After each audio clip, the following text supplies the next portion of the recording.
స్వల్పకాలంలో తక్కువ పెట్టుబడితో చేతికొచ్చే పంట పెసర. ఈ పంట సాగుతో భూసారం పెరగడంతో పాటు తరువాత వేసే పంటకు మంచి పోషకాలను అందిస్తుంది. సాగు ఆరంభం నుంచే ఆయా ప్రాంతాలకు తగిన రకాలను ఎన్నుకొని సమయానుకూలంగా యాజమాన్య పద్ధతులు పాటించినట్లయితే ఎకరాకు 4 నుండి 7 క్వింటాళ్ల వరకు దిగుబడి పొందవచ్చు. ప్రస్తుతం రబీ పంటగా పెసరను సాగు చేసే రైతులు చేపట్టాల్సిన యాజమాన్య పద్ధతుల గురించి తెలియజేస్తున్నారు జమ్మికుంట కృషి విజ్ఞాన కేంద్రం శాస్త్రవేత్త విజయ్.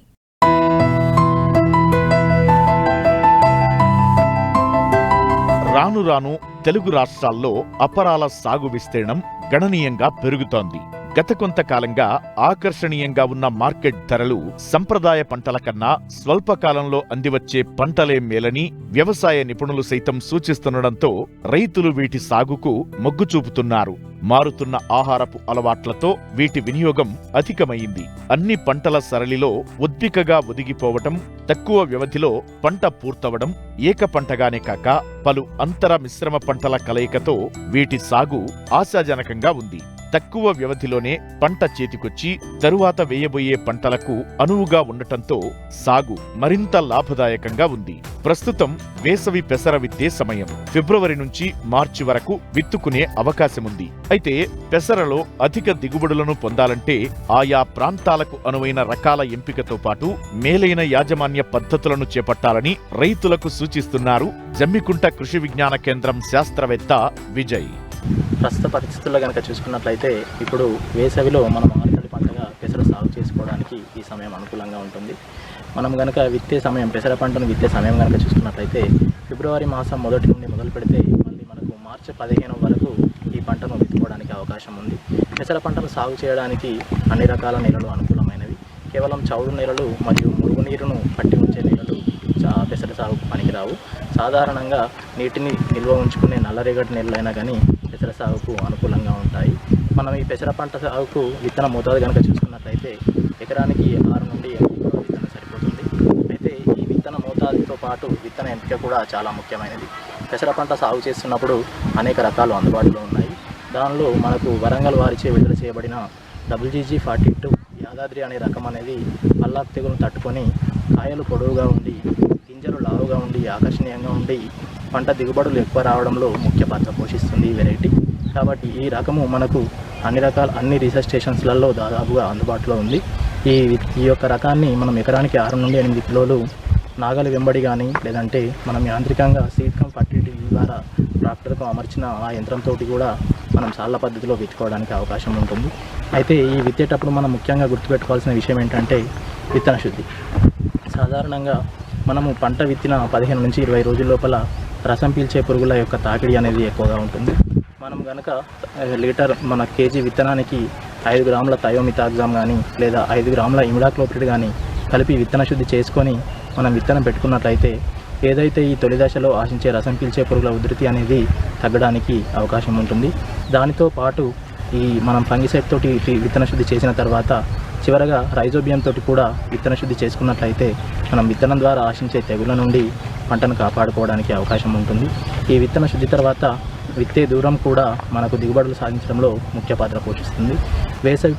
వేసవిలో ఆరుతడి పంటగా పెసరను సాగు చేస్తున్నప్పుడు మనము వరుసకు మధ్య 22.5 సెంటీమీటర్ల దూరము, మొక్కకు మధ్య 10 సెంటీమీటర్ల దూరం కనుక పాటించినట్లయితే మనకు మొక్కకు దూరము సరిగా ఉండి మనకు కొమ్మలు ఎక్కువగా వచ్చి కాతా పూత ఎక్కువ రావడానికి అవకాశం ఉంటుంది.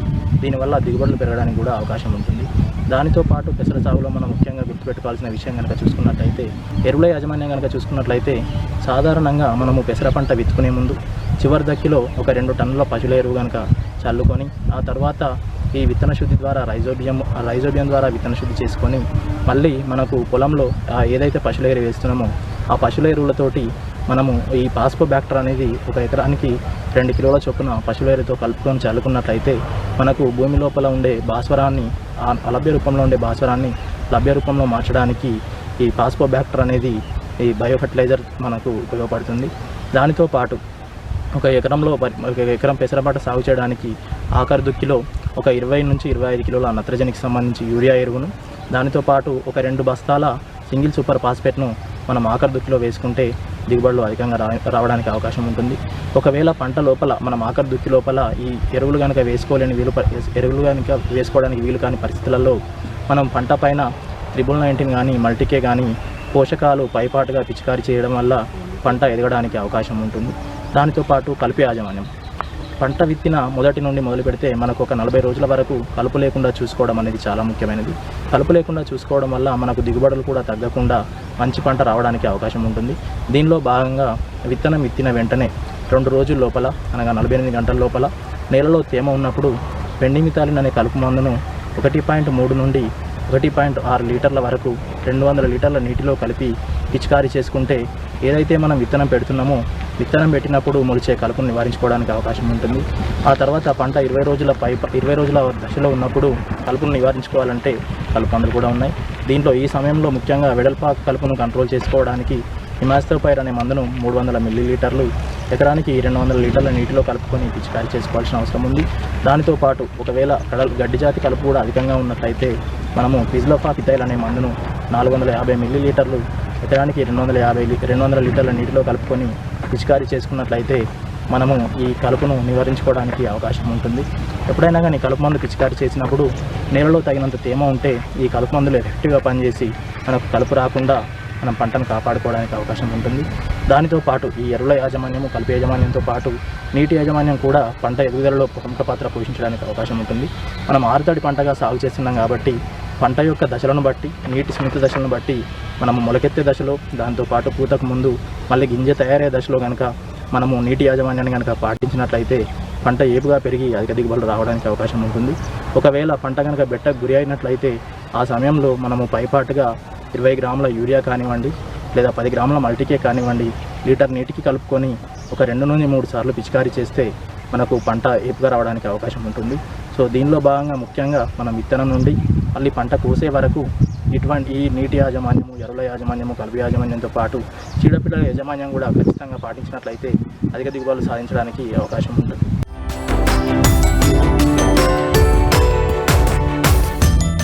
టమాటా తోటలకు సూది పురుగు బెడద ఎక్కువైంది. ఈ పురుగు ఆశించిన తోటలు తీవ్రంగా నష్టపోతున్నాయి.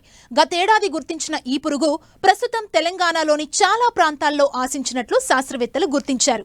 దీని ఉధృతి వల్ల 50 నుండి 100% పంట నష్టపోయే ప్రమాదముందని శాస్త్రవేత్తలు తెలియజేస్తున్నారు. కాబట్టి సూది పురుగును గుర్తించిన వెంటనే నివారణ చర్యలు చేపట్టాలని రైతాంగాన్ని అప్రమత్తం చేస్తున్నారు వరంగల్ ప్రాంతీయ వ్యవసాయ పరిశోధనా స్థానం సీనియర్ శాస్త్రవేత్త డాక్టర్ రామ్ ప్రసాద్.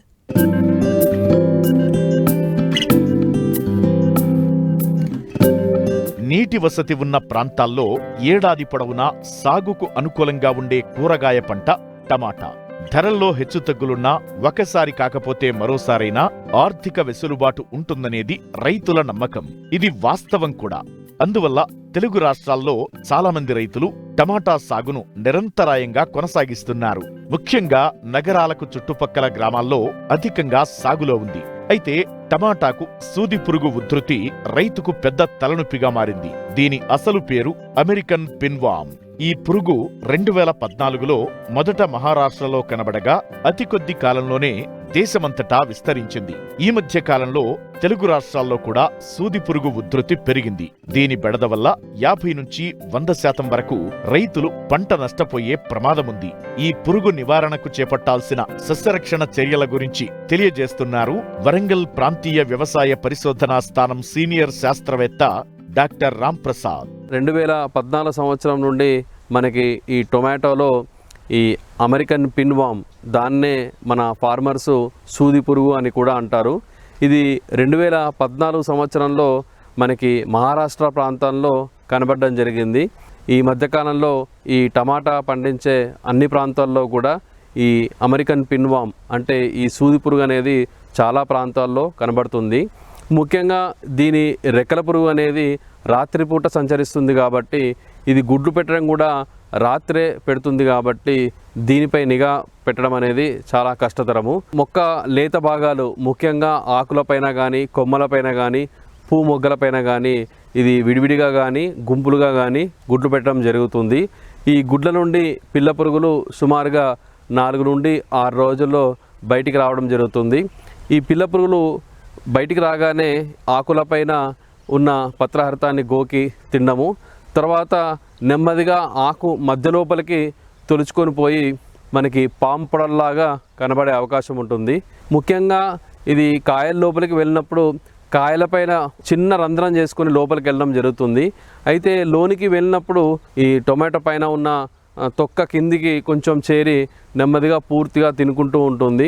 అయితే దీన్ని గుర్తించడం ఎలాగంటే మనకి ఈ పైన చేసిన రంధ్రం పైన దీని యొక్క విసర్జితము కనబడే అవకాశం ఉంది కాబట్టి దీని ద్వారా మనం గుర్తించడం సులువు అన్నమాట. దీని ఉధృతి బాగా పెరిగినట్టయితే ఈ పురుగు అన్ని కాయల్లో కూడా ఉండే అవకాశం ఉంటుంది. దీనివల్ల సుమారుగా 50 నుండి 100% కూడా ఒక్కొక్కసారి నష్టం జరిగే అవకాశం ఉంది. మరి దీనికి గాను ఈ లింగాకర్షక బుట్టలు అనేది ఎకరానికి 10 మనము పంట హైట్ కంటే 1 ఫీటు హైట్లో పెట్టి మగ తల్లి రెక్కల పురుగులు దీనిలో పడే అవకాశం ఉంది కాబట్టి సో దీని ద్వారా మనకి గుడ్ల యొక్క సంఖ్య కూడా తగ్గే అవకాశం ఉంది. అలాగే ఈ లింగాకర్షక బుట్టల్లో మనకి వరుసగా ఒక వారం రోజుల్లో 10 కంటే ఎక్కువ పడినట్టయితే వెంటనే మనము సస్యరక్షణ మందుల్లో ఈ వేప కషాయం కానీ వేప నూనె కానీ మనము పిచికారి చేసుకున్నట్టయితే ఈ గుడ్లను సునాయాసంగా తొలి దశలోనే చంపే అవకాశం ఉన్నది. ఈ పురుగు ఉధృతి ఇంకా ఎక్కువగా ఉన్నట్టయితే మనము ఈ కొరాజిన్ అనే మందును లీటర్ నీటికి 0.3 ml అంటే 10 లీటర్ల నీటికి 3 ml, లేదా ఎమామెక్టిన్ బెంజోయేట్ అనే మందును 10 లీటర్ల నీటికి 5 గ్రాములు, లేదా స్పైనోసాడ్ అనే మందును 10 లీటర్ల నీటికి 3 ml, లేదా ఈ ఎసిఫేట్ అనే మందును లీటర్ నీటికి 1.5 గ్రాములు, ఇండాక్సాకార్బ్ అనే మందును 10 లీటర్ల నీటికి 5 ml. ఈ మందుల్ని మనము మార్చి పిచికారి చేసుకున్నట్టయితే ఈ పిన్వామ్ అంటే ఈ సూది పురుగును సునాయాసంగా నివారించుకునే అవకాశం ఉంది. ముఖ్యంగా రైతులకు ఇచ్చే సూచన ఏంటంటే ఈ పిన్వాము బాగా ఉధృతి ఉన్నట్టయితే ఈ పంట తీసేసిన తర్వాత మళ్ళీ టొమాటో వేయకుండా వేరే పంటలను మనము పంట మార్పిడి చేసుకున్నట్టయితే కూడా దీని ఉధృతి అనేది చాలా వరకు తగ్గే అవకాశం ఉంది. సూది పురుగు ఆశించిన పంటను తీసేసిన తరువాత కూడా పంట అవశేషాల్లో ఈ పురుగు కోశస్థ దశలు ఉండే అవకాశముంది. అందువల్ల తీసివేసిన పంటను నాశనం చెయ్యాలి. పురుగు కోశస్థ దశలు భూమి పైపొరల్లో ఉండే అవకాశముంటుంది. కాబట్టి ఎండాకాలంలో లోతు దుక్కులు చేసుకుంటే చాలా వరకు ఈ సూది పురుగును నివారించుకునే అవకాశముంటుంది.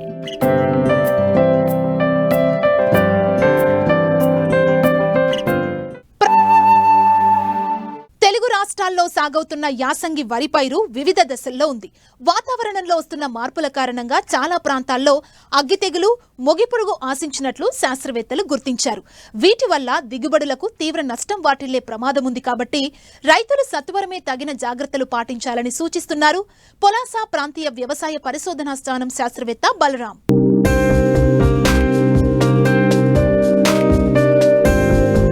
నీటి వసతి ఉన్న ప్రాంతాల్లో అధికంగా రైతులు వరి పంటను సాగు చేశారు. వివిధ ప్రాంతాల్లో వివిధ దశల్లో పైరు ఉంది. ఇంకా అక్కడక్కడ రైతులు నాట్లు వేస్తున్నారు. అయితే మారుతున్న వాతావరణ పరిస్థితుల కారణంగా వరిలో చీడపీడలు ఆశిస్తున్నాయి. ముఖ్యంగా మొగి పురుగు, అగ్గి తెగులు ఆశించినట్లు శాస్త్రవేత్తలు గుర్తించారు. ఈ తెగుళ్ల వల్ల ఆకులపై నూలుకండె ఆకారపు మచ్చలు ఏర్పడతాయి. ఉధృతి ఎక్కువైతే మచ్చలు ఒకదానితో ఒకటి కలిసిపోయి పైరు కాలిపోయినట్లు కనిపిస్తుంది. వీటి వల్ల దిగుబడులకు తీవ్ర నష్టం వాటిల్లుతుంది. ఈ చీడపీడలను ఏ విధంగా అరికట్టాలో రైతులకు తెలియజేస్తున్నారు జగిత్యాల జిల్లా పొలాస ప్రాంతీయ వ్యవసాయ పరిశోధనా స్థానం శాస్త్రవేత్త బలరాం. యాసంగి వరి పంటను మూగిపురుగు అదేవిధంగా అగ్గి తెగులు ఆశించినట్లు మనకు సమాచారం అందింది. కావున వీటి నివారణకు మనకు అగ్గి తెగులను చూసుకున్నట్లయితే ఈ తెగులు ఆశించినప్పుడు మనకు ఆకుల మీద నూలుకండే ఆకారం కలిగినటువంటి మచ్చలు ఏర్పడతాయి. ఈ మచ్చలను మనం దగ్గరగా చూసినట్లయితే ఈ మచ్చల యొక్క అంచులు గోధుమ రంగులోను, అదేవిధంగా ఈ మచ్చల మధ్య భాగము బూడిద లేదా తెలుపు రంగులో ఉంటుంది. ఇలాంటి మచ్చలను మనము వరి ఆకుల మీద గమనించినట్లయితే మనం దీని నివారణ చర్యలు చేపట్టాలి. ఈ అగ్గి తెగులు అనేది నారుమడిలోను అదేవిధంగా ప్రధాన పొలంలో ఆశిస్తుంది. నారుమడిలో ఆశించి ఈ తెగుల యొక్క లక్షణాలను చూసినట్లయితే నివారణకు ట్రైసైక్లజోల్ ప్లస్ మ్యాంకోజెబ్ మిశ్రమం కలిగినటువంటి మందును లీటర్ నీటికి 2.5 గ్రాములు కలుపుకొని పిచికారీ చేసుకోవాలి. అదేవిధంగా ఈ అగ్గి తెగుల యొక్క లక్షణాలు ప్రధాన పొలంలో కనిపించినట్లయితే దీని నివారణకు ట్రైసైక్లజోల్ అనే మందును 0.6 గ్రాములు లీటర్ నీటికి కలుపుకొని పిచికారీ చేసుకున్నట్లయితే మనము ఈ అగ్గి తెగులను నివారించుకోవచ్చు. అదేవిధంగా వరి పంటను ఆశించే ముఖ్యమైన పురుగులలో మూగి పురుగు ఈ యాసంగి కాలంలో ఎక్కువగా ఆశిస్తుంది. దీని నివారణకు రైతులు ఇప్పటివరకు ఎవరైనా నాటు వేయని వాళ్ళు ఉంటే నాటు వేసేటప్పుడు నారు యొక్క కొనలను తుంచి నాటు వేసుకోవాలి. అదేవిధంగా పిలకలు తొడిగే దశలో ఈ కాటాఫ్ హైడ్రోక్లోరైడ్ అనే మందు ఎకరానికి 400 గ్రాములు పిచికారీ చేసుకున్నట్లయితే మనం ఈ తొలి దశలో ఆశించే మూగి పురుగును నివారించుకోవచ్చును. అదేవిధంగా ఈ మూగి పురుగు అనేది తరువాత దశలలో కూడా వరి పంటను ఆశిస్తుంది కాబట్టి అంకురం నుంచి చిరుపొట్ట దశలో కాటాఫ్ హైడ్రోక్లోరైడ్ 4G గుళికలు అయితే ఎకరానికి 8 కిలోలు చల్లుకోవాలి. క్లోరాంత్రనిరిపోల్ అనే మందును లీటర్ నీటికి 0.3 ml కలుపుకొని పిచికారీ చేసుకున్నట్లయితే ఈ మూగి పురుగును నివారించవచ్చు.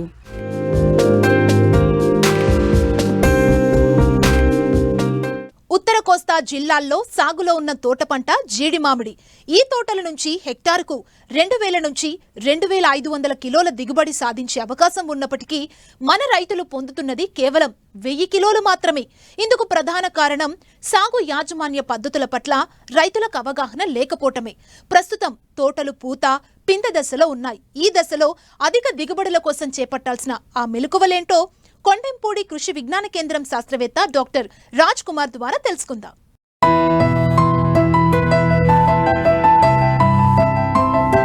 విదేశీ మారక ద్రవ్యాన్ని ఆర్జించే పంటగా జీడి మామిడిది ప్రత్యేక స్థానం.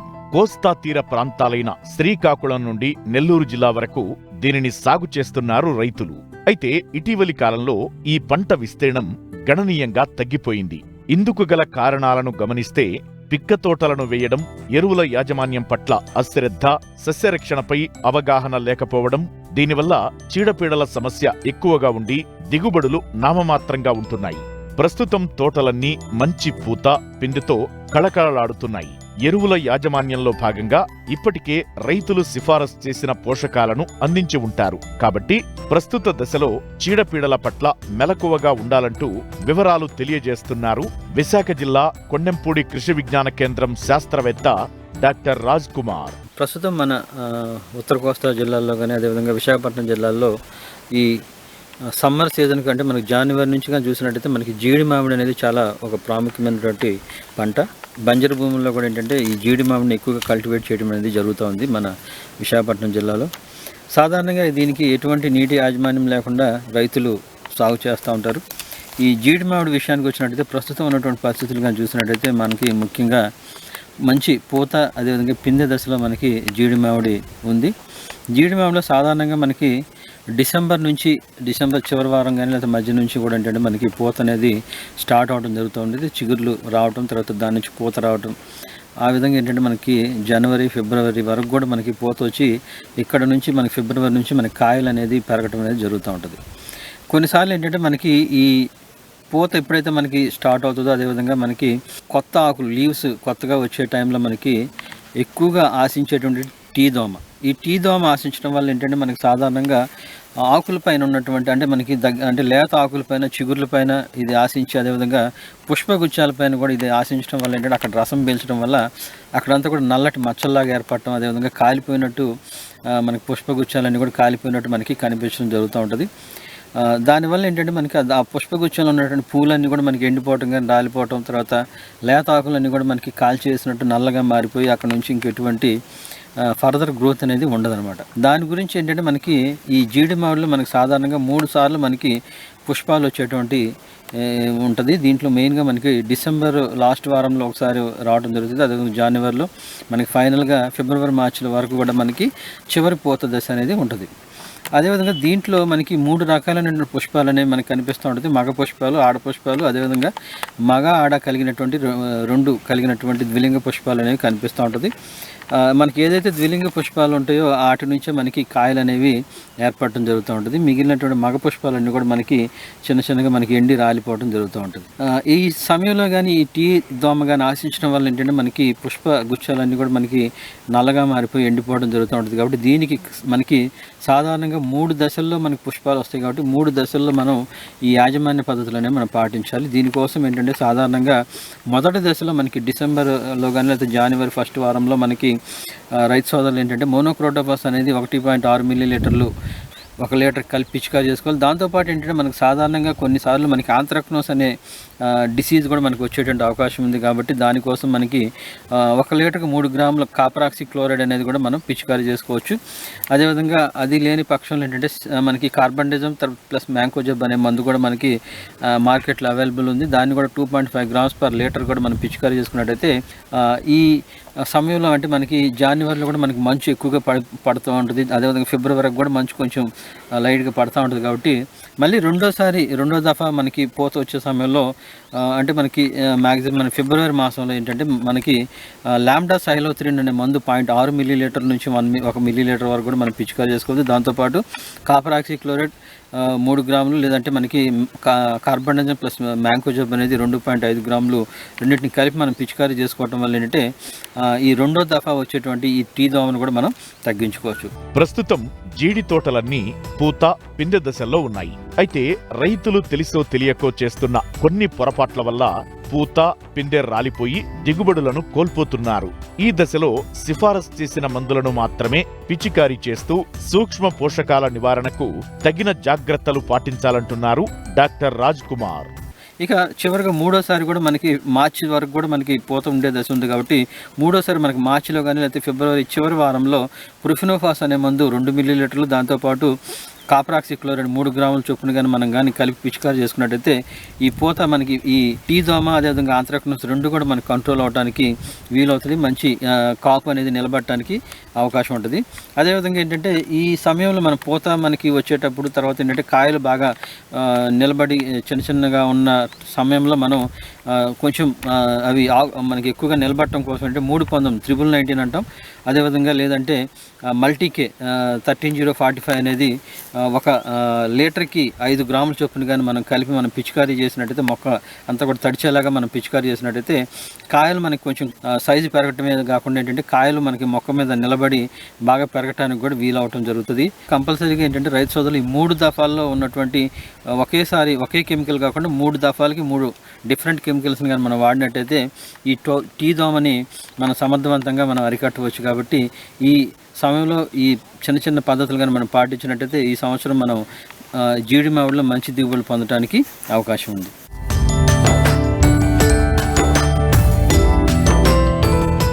మరిన్ని ఆసక్తికరమైన విశేషాలతో ప్రతిభా బయోటెక్ కోకోలి సమర్పించు మట్టి మనిషి కార్యక్రమంలో మళ్ళీ కలుసుకుందాం. అంతవరకు సెలవు. నమస్తే.